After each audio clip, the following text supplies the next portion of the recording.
سلام علیکم ملګرو د HBM Natural Aesthetics نړۍ ته ښه راغلاست.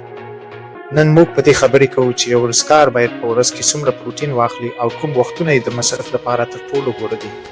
ساینسي څېړنې ښیي چې د عضلاتو د ودې لپاره یو ورزشکار باید د خپل بدن د هر کیلوګرام وزن په بدل کې له 1.6 څخه تر 2 ګرامه پورې پروټین ترلاسه کړي. د پروټین د جذب لپاره تر ټولو غوره طریقه دا ده چې خپله ټوله اړتیا په څو برخو ویشئ. د سهارنۍ پر مهال پروټین ستاسو د بدن د عضلاتو د تحلیل مخه نیسي. همدا ډول له تمرین څخه وروسته د پروټین کارول د عضلاتو د رغولو لپاره تر ټولو زیات اهمیت لري.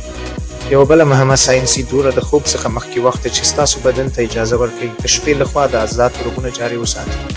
یوه مهمه ساینسي مشوره دا ده چې د پروټین مصرف باید یوازې په یو وخت کې نه وي بلکې په هرو 3 یا 4 ساعتونو کې باید بدن ته پروټین ورسي. دا کار د عضلاتو د جوړولو پروسه یا پروټین سنتسیس په دوامداره توګه فعاله ساتي. تاسو کولی شئ زموږ په یوټیوب چینل کې د ورزشکارانو د تغذیې په اړه نورې بشپړې ویډیوګانې وګورئ. په یوټیوب کې زموږ چینل سبسکرایب کړئ ترڅو له داسې نورو معلوماتو خبر شئ. مننه چې تر پایه راسره وئ.